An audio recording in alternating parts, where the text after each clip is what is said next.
He's going to talk about multivariable zeta functions.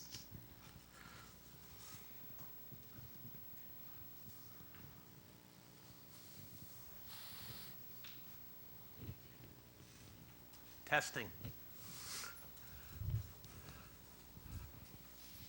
I would like to thank the organizers for inviting me here to Rio.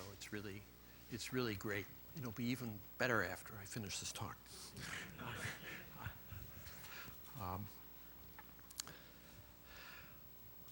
I'm going to talk on multivariable zeta functions, but I'm going to talk on one particular zeta function, the Lerch zeta function, and various properties. And the issue with it is, where does it belong in the taxonomy of all zeta functions? I have 54 slides. I usually do one slide a minute, so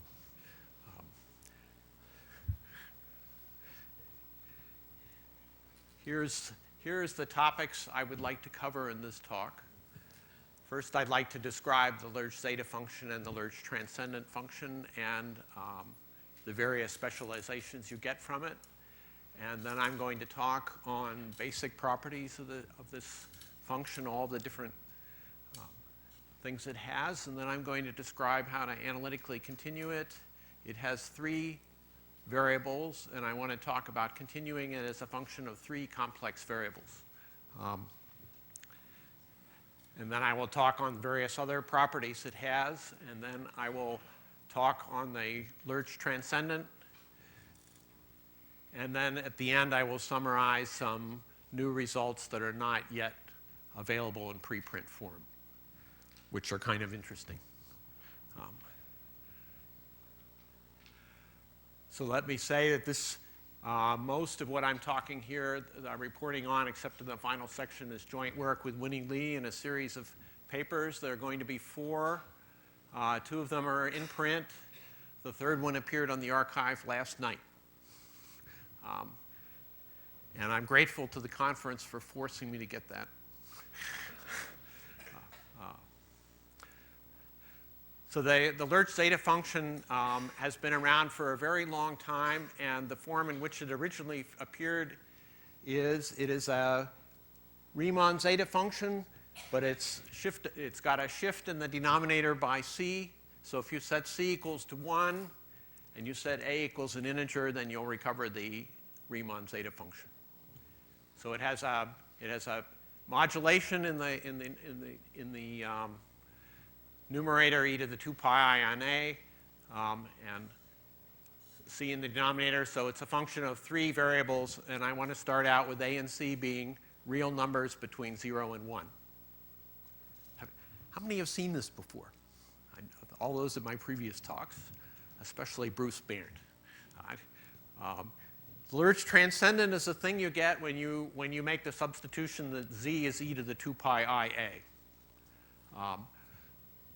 Both of these functions are sometimes called the Lerch zeta function, but when I do analytic continuation, it's going to matter because the continuation is multi-valued.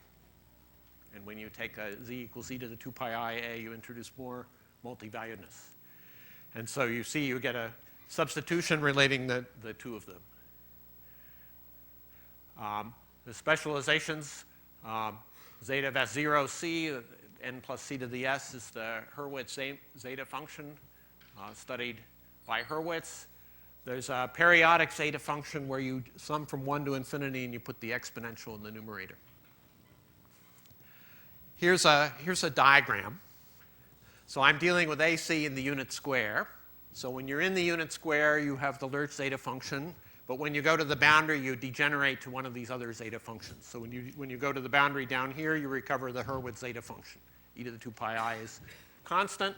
If the constant is 1, you again recover the Hurwitz zeta function just the same. If you go to this boundary, you get the periodic zeta function multiplied by e to the 2 pi I a. And if you go to this boundary, you get the periodic zeta function, but I have this factor as 0 to the minus s left over. Okay, so I suppose 0 to the minus s is 0 if the real part of s is negative. Which way is it? Otherwise, it's infinity, so that's a problem. And finally, at the four corners, you basically get the Riemann zeta function as a degeneration, but obviously something bad is happening with the 0 to the minus s.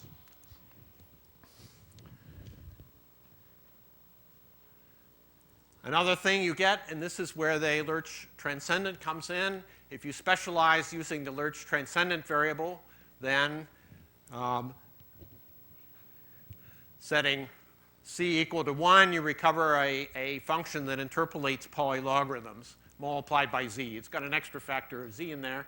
And finally, when you set both variables equal to integers, you get Riemann zeta.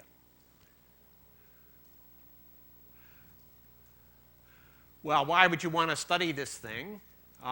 Actually, it was first studied by Lipschitz in 1857. Kind of. He has general Euler-top integrals and the thing in there that can be seen as Lerch zeta function. Then the Hurwitz introduced the Hurwitz version, and he proved a functional equation for it. And finally, Lerch wrote, so Lerch is Bohemian, and I understand his name is pronounced, Bruce Barrett will pronounce it for me. Lerch. But anyway, I'm reverting now to the other.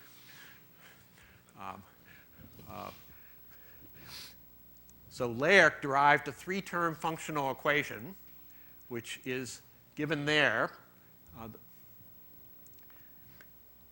And you'll notice there's a gamma factor in there, and there's some twists by exponentials, and you can turn this functional equation into various different forms using gamma function identities. But it relates the values at AC to the values at 1 minus CA and C 1 minus A. And also it switches S to 1 minus S. So this is kind of strange. Let me say that the fractional polylogarithm was studied a few years later, and it was named after the person written there in certain old texts. Finally, Barnes, who, as you know, was Littlewood's thesis advisor and assigned him the Riemann hypothesis for his thesis problem. Did many studies of contour integrals and hypergeometric functions and so on. But Littlewood got the PhD anyway. He had. In those days, didn't know how hard the problem was. But he gave many Mellon-Barnes integrals. And he gave an integral representation for Lerch, which can be used as another way to get analytic continuation. There's many further works giving different derivations of the functional equation, and I want to focus on the one by André Weil, which is in Eisenstein and Kronecker. This gives a four-term functional equation that exhibits the symmetries of the Lerch function in a nicer form. There's been a lot of study done by by Gerungstis, Laurensikis, and Matsumoto studying value distribution and generalizing the Veronin condition to Lerch zeta function, and they wrote a book. So I'd like to say what some of the objectives of this series of work we did. But I should say, that, like everything else, the functional equations for these things, when it boils down to being proved by the Poisson summation formula. And I got interested because you could ask, what is the maximal group of symmetries preserving the Poisson summation formula? Up to invariant twists. So you can translate it, and you can modulate it, and you can apply the Fourier transform, and you can dilate it, all of which are used in Tate's thesis. So those operations define a group. And that group is a four-dimensional solvable Lie group.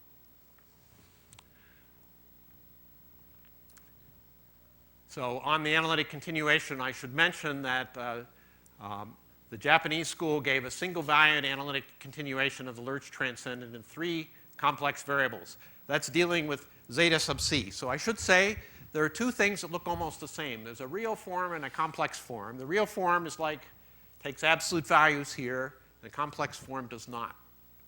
But these things are exactly the same on the unit square. But it will matter otherwise.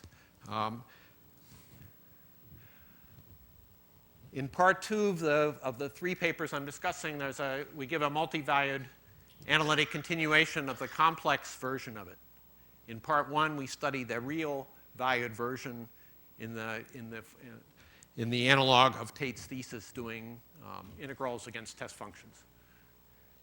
And objective 2 is to study all the different structures. So the Lerch function satisfies some difference equations. It satisfies a linear PDE, and it satisfies a couple of functional equations. It has interesting special values. And in studying this thing, probably we would be very interested in figuring out what happens when you go to integer values, because as I will show you, the continuation is bad at integer values. So the integer values will actually be singular points. And all the functions we'd really like to know about, namely Hurwitz and Riemann, they're sitting on those singular points.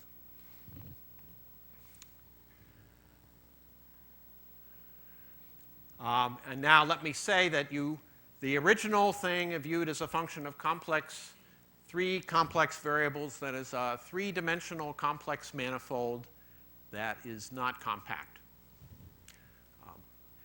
You might be interested in compactifying it if you were doing physics.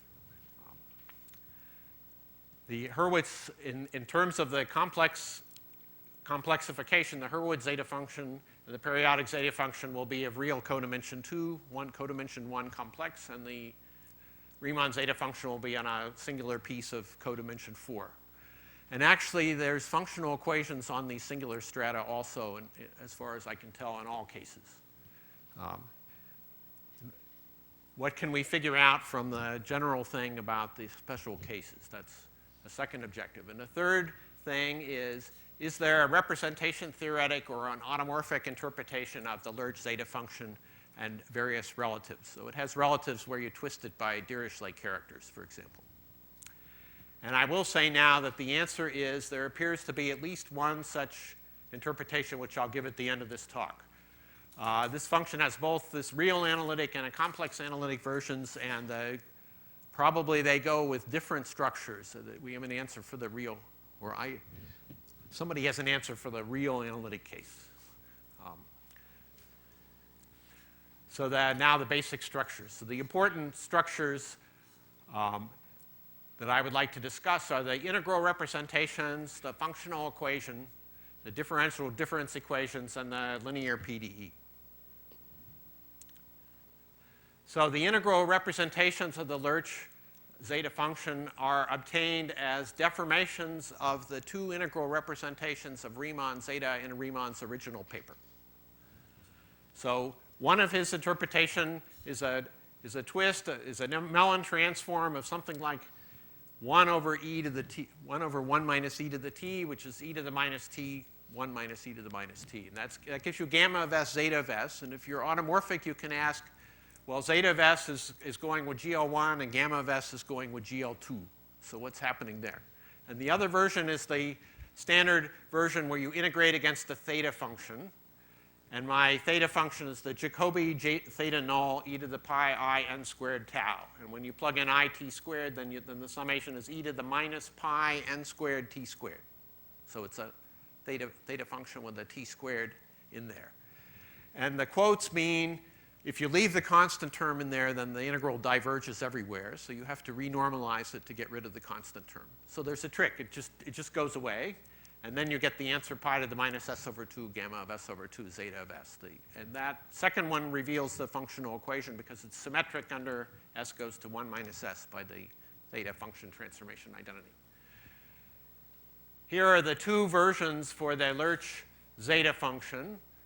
The first version inserts an e to the minus ct in the numerator and an e to the 2 pi I in the denominator, and then you get gamma of s times the Lerch zeta function.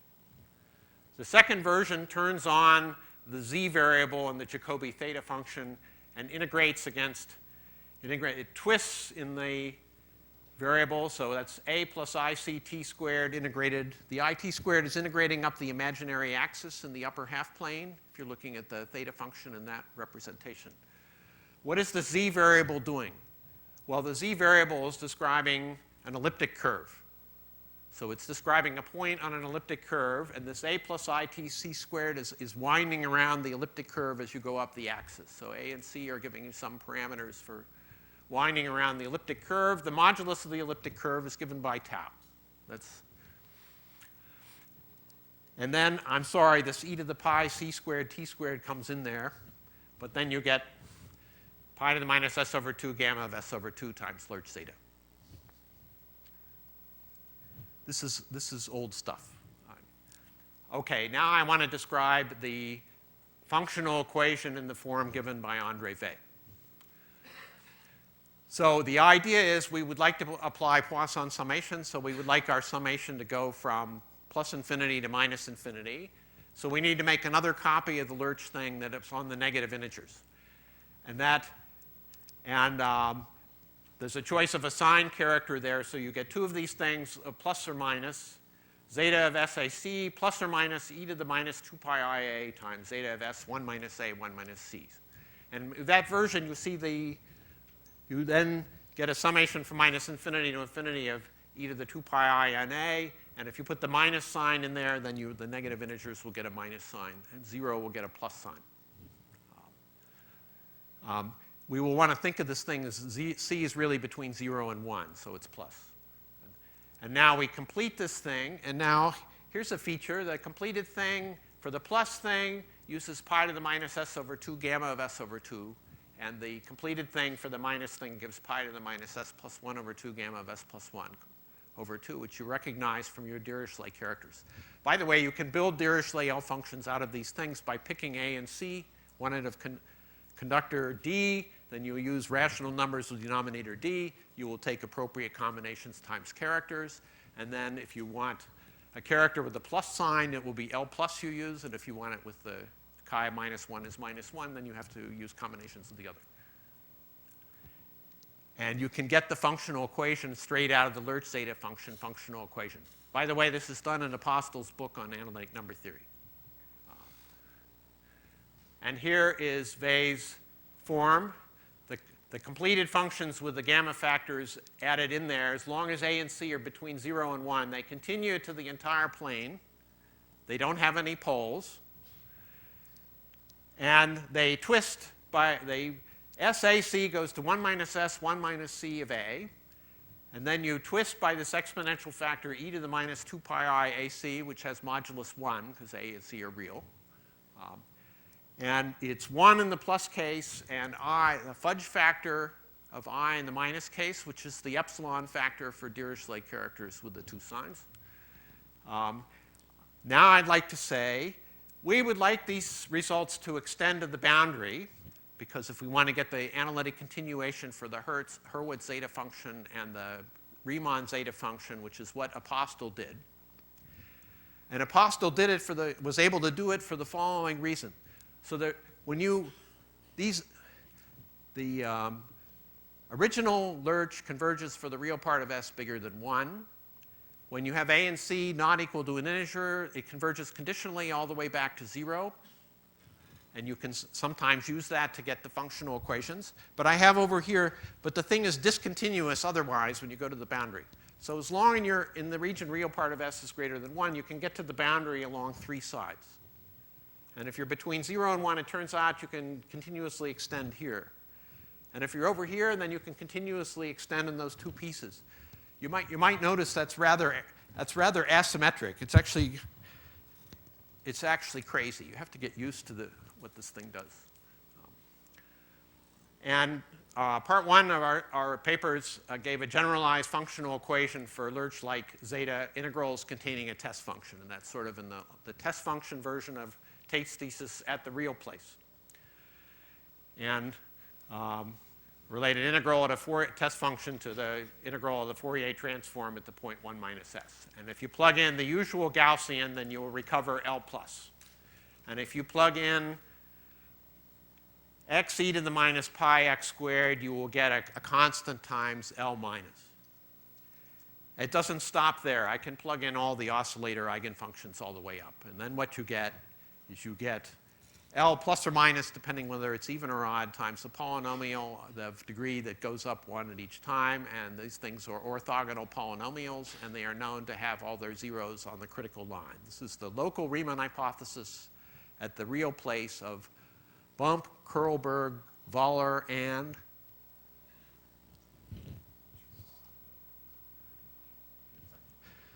my mind fails me. Is he here? The fourth author? Chua. Okay. Now I would like to go on to the fact that the Lerch zeta function satisfies difference equations. I'm going to write them in a different form than a previous talk. So there's an operator, delta L plus, which is d by dc, which is a raising operator. Namely, when you apply it to zeta of SAC, you go to minus s times zeta of s plus 1 AC. So you take s to s plus 1. And there's another operator, 1 over 2 pi I d by dA plus c, which I will call delta L minus, which is a lowering operator which lowers zeta of SAC to zeta of s minus 1 AC. So we will notice that delta L plus and delta L minus satisfy the canonical commutation relations. By the way, there's no physics in this talk, but there are various physics-like things that appear in this talk, and perhaps I will hear from the physicist where this belongs. And when you combine these things, you find that the Lerch zeta function satisfies a linear PDE. And the nicest way to make it is delta L is 1/2 the average delta L plus delta L minus, which I've written out there. You get 1 over 2 pi I d by dA d by dc plus c d by dc plus a half I. And the equation it satisfied is delta L of SAC is equal to minus s minus a half times zeta of SAC, which has the feature that it shifts the critical line to the imaginary axis, which is the axis of unitarity.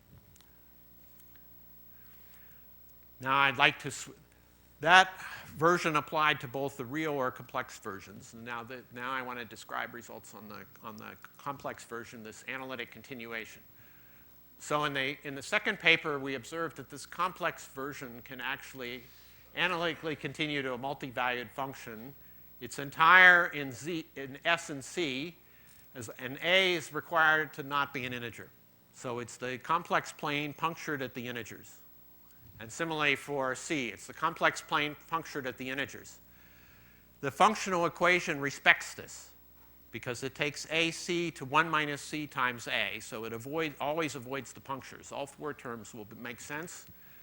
And the theorem is that this extends to a multi-valued function on this domain, which becomes single-valued on the maximal abelian cover of this manifold.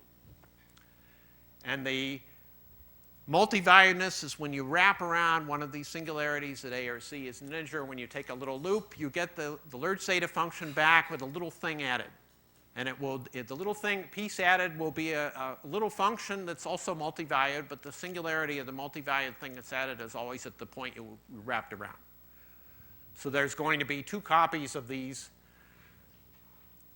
I will call them monodromy functions. So the one where you wrap around the point c equals n will give you a little copy of c plus n to the minus s, e to the 2 pi I n a. And the other one will give you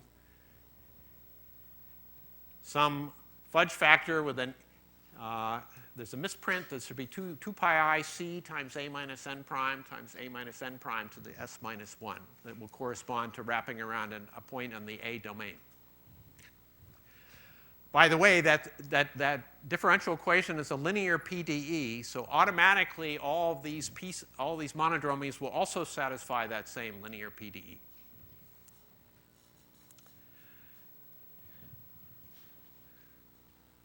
Well, there it was.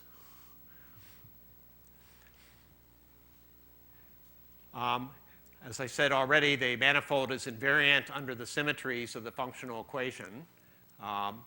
And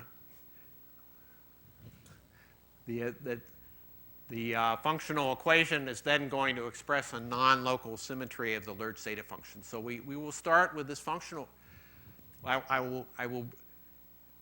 are many slides here, and some people have heard some of this before, and the papers are online. So I have some slides that I will leave up here briefly. Describe.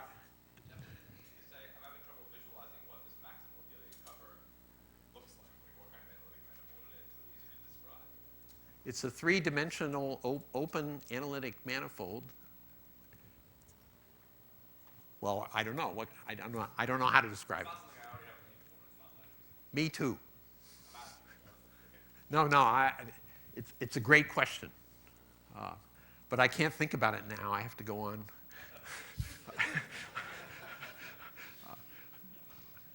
Let's come back to that at the end. I want to say how this local, here's a brief sketch of the analytic continuation. We first get a large, simply connected region, which is the following region. The real part of A is between 0 and 1. That's a strip. The real part of C is between 0 and 1. That's a strip. And let's just, for symmetry, make the real part of S between 0 and 1. That's the critical strip. Okay? This is a polycylinder, and it's simply connected.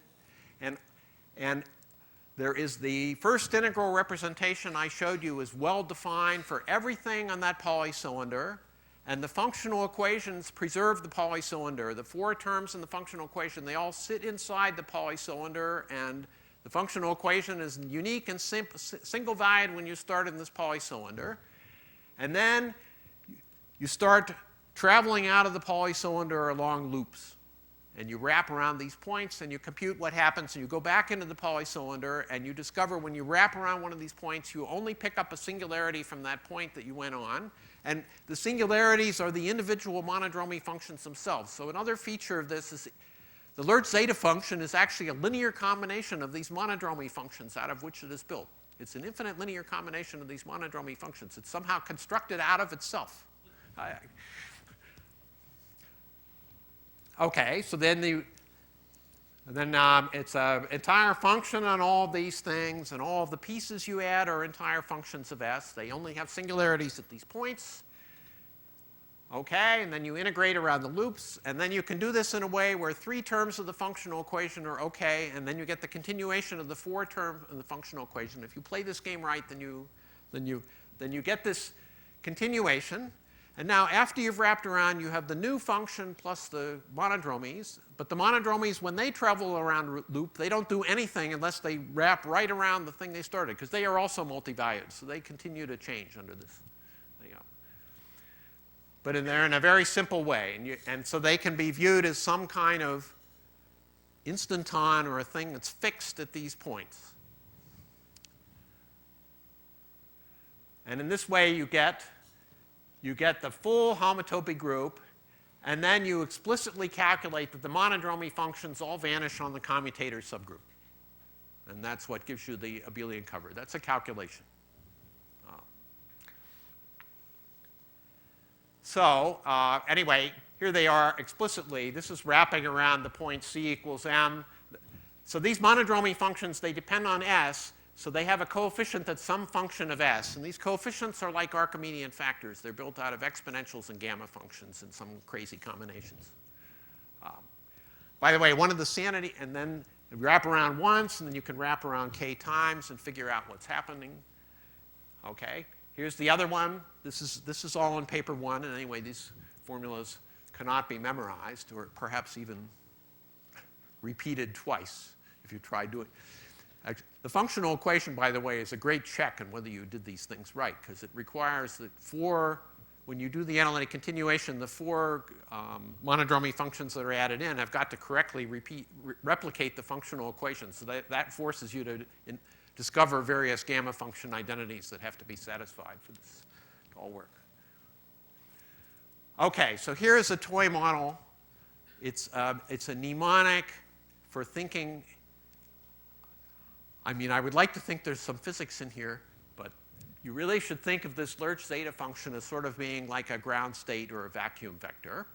And every time you wrap around a loop, depending on the direction, you pick up a charge or a little particle sitting at that point, whose level is marked by an integer, which tells you what the winding number of the loop is around that point. And you get one of these winding numbers for every one of the integers. But all loops only wrap around finitely many times. So all the monodromy is described by a finite number of particles at these states and what the integer invariant assigned to the states is. So you can think of that as a memory aid for keeping track of what the monodromy does. But it really is simply describing the maximal abelian cover. And now I'm thinking that I actually saw this in a physics paper doing these calculations for Bloch-Cheeger invariance. Okay.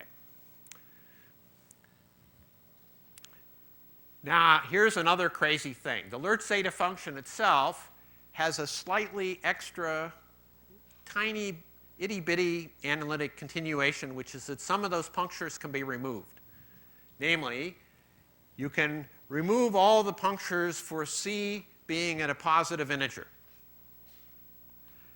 And that's because the Lerch zeta function only has half of the integers in it, and half of the integers are missing, and the monodromy they ought to contribute is not there for the Lerch zeta function. So you get an extra thing where the point c equals 1, 2, 3 can be glued into the manifold for the Lerch zeta function itself, which is only half of L of plus s plus minus.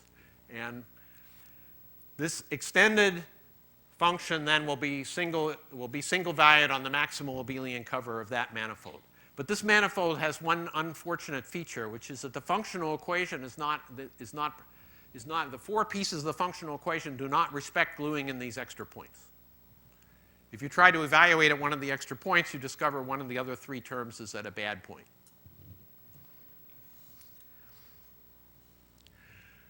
Okay, so the consequences are, as I said, the functional equation lifts up to m, but not to m sharp. The difference equations lift to the maximal abelian cover, but they are not inherited by the monodromy functions.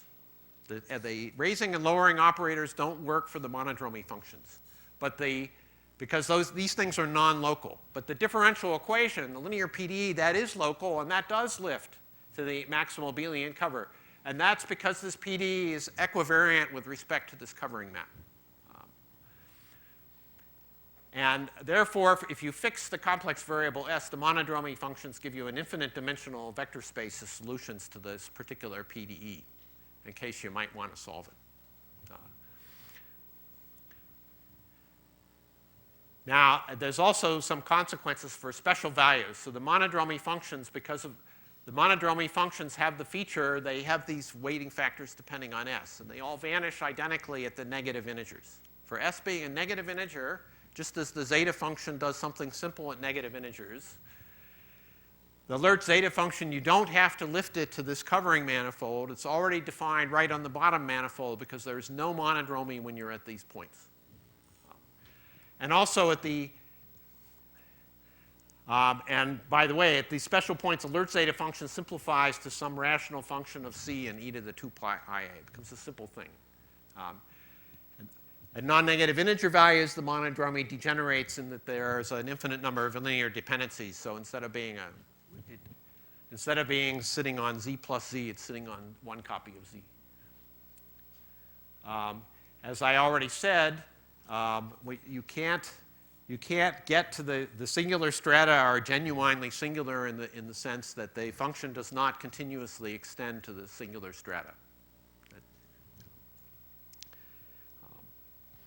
And the interesting thing is the location of where the discontinuities are for just working in the unit square 0, 1. They are as pictured there. They aren't symmetric under s goes to 1 minus s. That's another strange feature.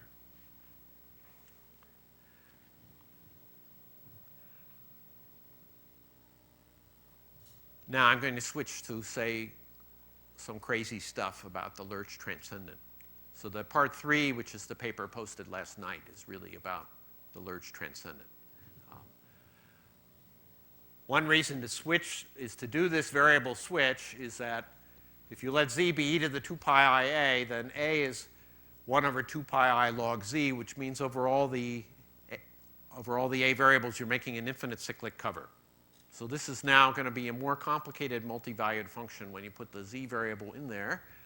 But as should be clear, you can now compute everything because you knew what it was up top. And then and you'll get extra multi-valuedness. But we did this to get at the Pauli logarithm to see what you can find out about the Pauli logarithm using this viewpoint. So the viewpoint is the extra variables, when degenerated, might tell you information about the simpler things. So Lerch Transcendent specializes to be essentially a Pauli logarithm at the point c equals 1 and s, that's a misprint, should be, wow. I fixed the slide, but I fixed it completely wrong.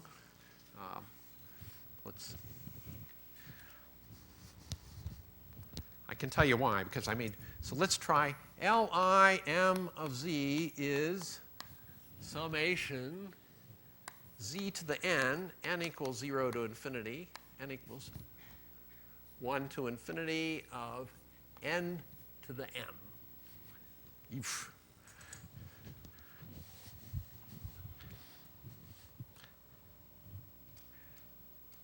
So this is the nth order polylogarithm is z times the Lerch Transcendent specialized at these values. And it satisfies now a linear ordinary differential equation in the complex domain of the z variable. And this equation is known to be Fuchsian and to have regular singular points at 0, 1, and infinity, and there's certainly been a lot said about it. And the point c equals 1, so this is why this extra analytic continuation is needed, where I had to plug in the punctures at the positive values of c, because that allows this thing to make sense at the polylogarithm values. You can actually fill them in. This uses this extended analytic continuation, which is not invariant under the functional equations. So we have the crazy feature that the Lerch function satisfies these very nice functional equations, but they all go away when you go to the polylogarithm point. But in return, the polylogarithm then satisfies a new bunch of functional equations of a conceptually different kind. So the theorem, as in part 2, the theorem is you can get an analytically continuation of this thing to a multi-valued function over a domain, and now the z variable is living on the projective line punctured at 0, 1, and infinity, and c is still on c minus z. So this function becomes single-valued on a twofold solvable cover of the base manifold. First you go up back to c minus z, and then the rest of it. And they're explicitly computable, and they're a mess. And I think they're written down in the paper. But anyway, here's what they're built out of. The phis stay the same, but now the f's have this n minus 1 over 2 pi I capital log of z times s minus 1 to the s minus 1 power, which is a very strange and ugly thing to see and think about. And you have to take the right branch of the logarithm. This capital log, it's in the paper what the branch is. Cut along the positive real axis, not the negative real axis. Well, the 4-term functional equation is now going to lift. It, of course, is now multi-valued as the other one lives, and it's going to relate 4 functions generally on 4 sheets of this covering at any given point. And the main thing is that it breaks down at the integer points, including all the polylogarithm values, so we don't get direct information about polylogarithms. And the polylogarithms do satisfy other functional equations, the 5-term equation. And also these polylogarithm functional equations relate different values of the polylogarithm, different values of m, whereas the Lerch thing stays at the same, takes s to 1 minus s, so it relates m to 1 minus m, which is completely different from what the polylogarithm is doing.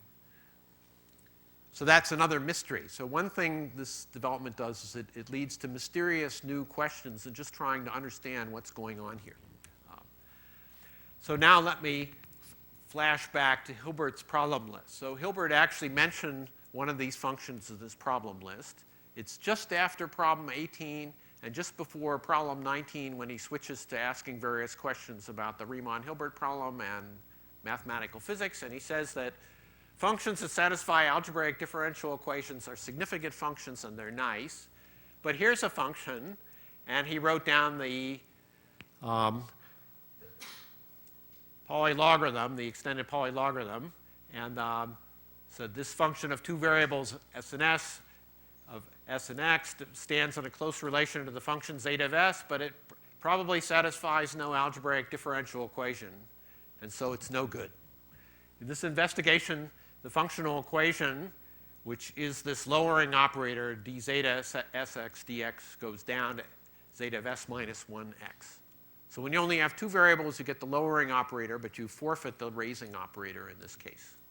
And that was proved by Ostrowski that it satisfies no algebraic differential equation in the x variable. But the Lerch zeta function evades this restriction because with the third variable, it does satisfy an algebraic partial differential equation, even a linear partial differential equation, even a linear partial differential equation of the XP form in Berry and Keating. And let's do it for the Lerch Transcendent. It satisfies two differential difference equations inherited from before. dl plus is d by dc, and dl minus is now converted to z d by dz plus c. You get raising and lowering. You get a linear PDE. You get an operator which is formally skew adjoint as before.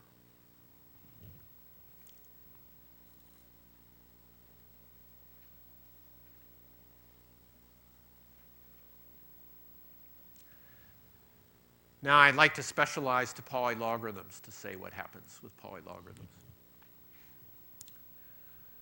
So to get a polylogarithm, we set s to be a positive integer, s to be m, which will be my logarithmic parameter. But now we have an extra parameter c.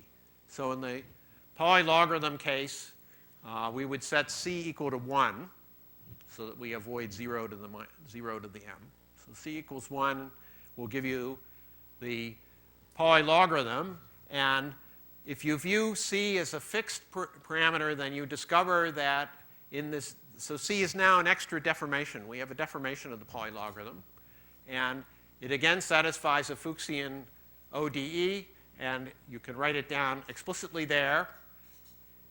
And one discovers that the singular stratum points inherited from the Lerch zeta function will correspond to c being 0 or a negative integer. But c equals 1, the polylogarithm point is OK.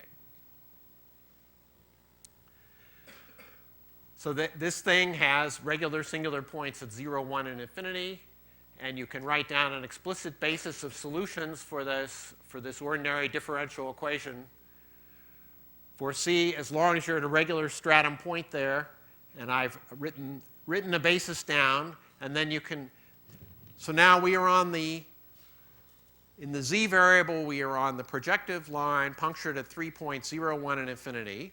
So the monodromy corresponds to two loops, one wrapping around 0 and one wrapping around 1. So the monodromy, which you can calculate for this thing wrapping around 1, is unipotent and does not depend on c. I'm not putting down the matrix. But the monodromy around z naught does depend on c, and it's as pictured there at a regular stratum point.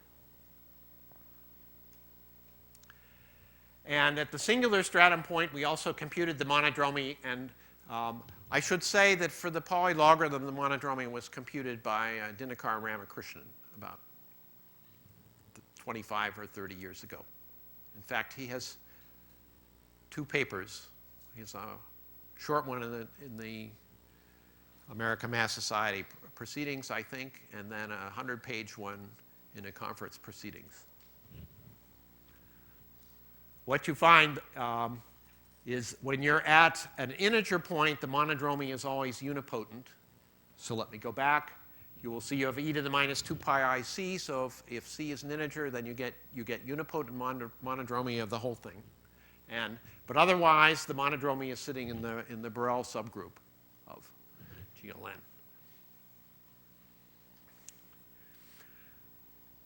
So it's upper triangular. And it's unipotent exactly when you sit at a positive integer. I should say the differential equation, I believe it remains Fuchsian. Hope that's right.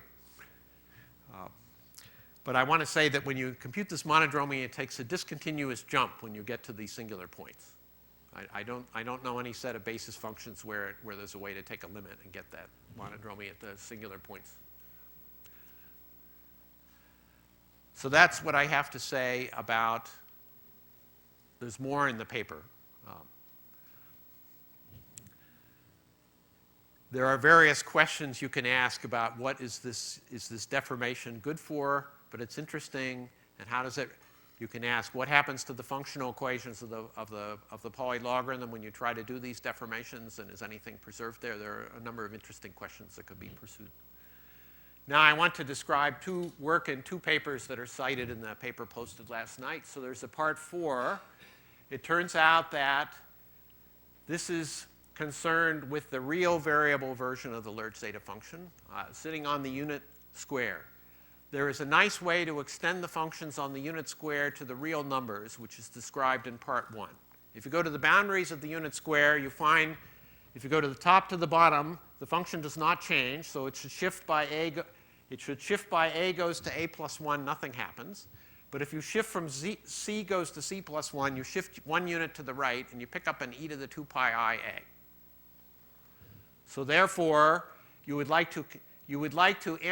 can now take a function in the unit square, and you can continue it to r cross r by making it periodic in the a direction, and by shifting it by e to the 2 pi I each step you take in the c direction. And then you can tile the plane with that thing. And once you've tiled the plane r squared with that thing, then these Hecke operators make sense.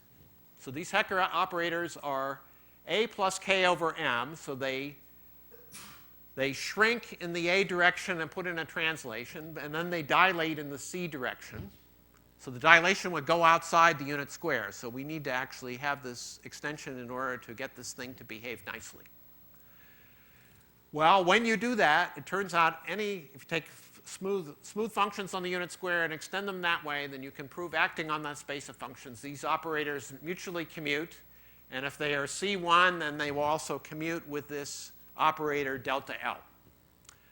And they dilate in the C direction and contract and shift in the A direction. And you can prove the Lerch zeta function is a simultaneous eigenfunction under all these operators with eigenvalue m to the minus s. That's the theorem of Milnor. Show a generalization of Milnor's characterization of the Hurwitz zeta function as a simultaneous eigenfunction of the Kubert operators.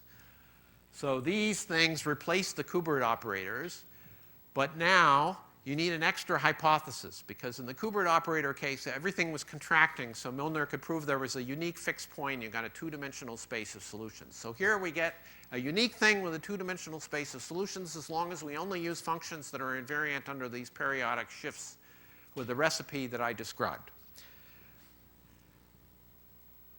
And as periodic shifts may suggest to certain people of this audience that this thing should be looked at as a section of a vector bundle. So now we come to the automorphic interpretation in a paper that I should post fairly soon. Okay, so I claim that the Lerch zeta function are actually two functions, L plus or minus, and the real analytic version may be viewed as a non-holomorphic Eisenstein series attached to the four-dimensional solvable Lie group of the maximal symmetries of the Poisson summation formula, which is GL1R cross the real Heisenberg group, semi-direct product. The GL1 action is not in the center. So this action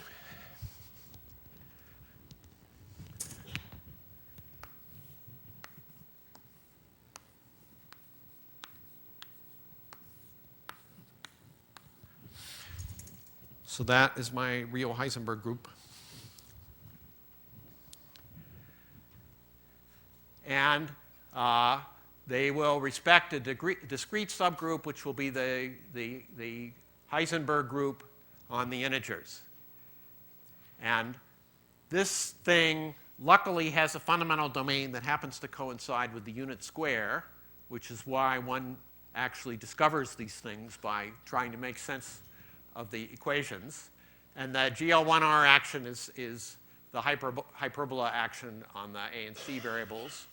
And this representation that it lives on corresponds to the standard Schrodinger representation with Planck constant equal to 1. And in fact, the L2 of the Heisenberg R mod Heisenberg Z now is well known to decompose into an infinite set of Hilbert spaces enumerated by the value of Planck's constant, which is always an integer, in which H0 corresponds to the abelian representations and splits itself into an infinite sum of one-dimensional subspaces enumerated by Z2, and all the other HNs are infinite dimensional representations, and also the HNs for n bigger than 1 decompose into different pieces. There's a standard decomposition that uses additive characters that was done by Auslander and Briesen, but the correct thing for the Lerch zeta function is to use a decomposition that uses multiplicative characters, which is different.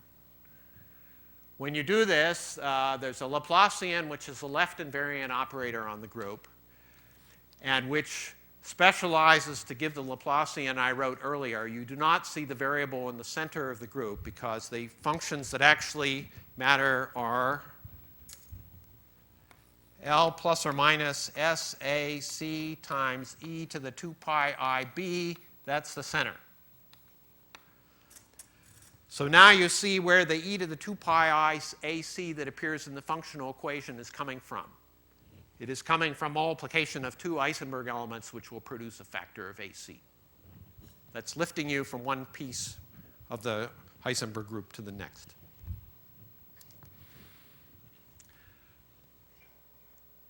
These two variable Hecke operators turn out to make sense on all the infinite dimensional HNs, but not on H0. In H0, they degenerate, but I don't have time to.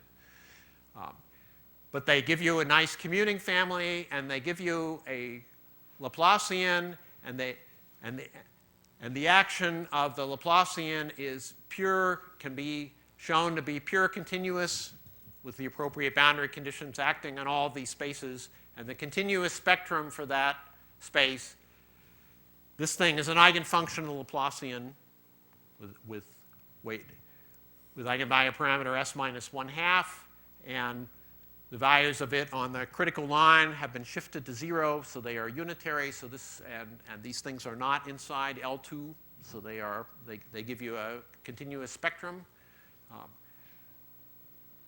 which is actually probably the same as the one in your, I would like to say that when you go to Hn, the space decomposes into a finite number of pieces that are parameterized by Lerch zeta function, twisted by various Dirichlet characters. And in addition, each character repeats infinitely many times. So the identity representation in H1, the Schrodinger representation, appears in each Hn, but when it appears in Hn, the Euler factors corresponding to n are killed. So you get imprimitive Dirichlet characters, and the action is not semi-simple, and it's not irreducible, and it will be in the paper when the details will come out. And also, I would like to mention the work of my student Hugh Nago, who finished last year, and it appears there are adelic versions of some of this stuff. And his thesis investigates some of these things. The idea was to do it, what did you have to do to make it work for number fields? But it turns out that you have to split off an R factor from the adels, and that has to be done non-canonically. So instead of getting one of these things, you get unique in R. Like, why did nobody ever invent a Lerch zeta function for a quadratic field? Because this obnoxious thing happens. And okay, so now you can do local and global integrals and so on, and it's work in progress. So to summarize, the Lerch zeta function carries many extra algebraic and analytic structures. It's got both a real analytic and a complex analytic version. The real analytic version assigns it a definite automorphic meaning in the sense that it's playing the role of an Eisenstein series as continuous spectrum for a Laplacian. Unfortunately, there is no discrete spectrum in these representations, the ones I described here. For that, you'll need some other boundary conditions. And the analytic continuation and the complex thing is very mysterious because you have all this multi-valued stuff to work with. There also are Hecke operators defined in that case.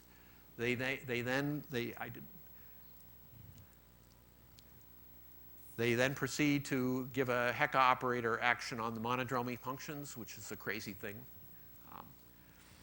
And when you degenerate them to the most interesting places, the Hurwitz and Riemann zeta functions, you're at singular points of this complex analytic thing. And I think it's very interesting to figure out if this structure can actually shed more light on those limit functions. Let me mention a final point is Lindelof hypothesis makes sense for the Lerch zeta function. It's not got an Euler product. So, and it doesn't have a symmetry around a half exactly.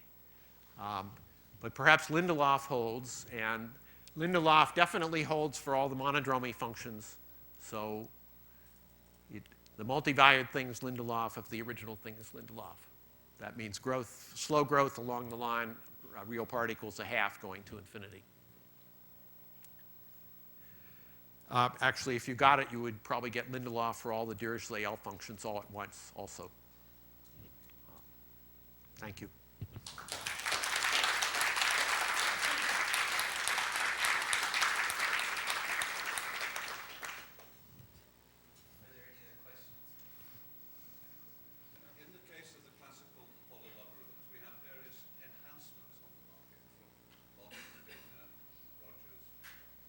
This,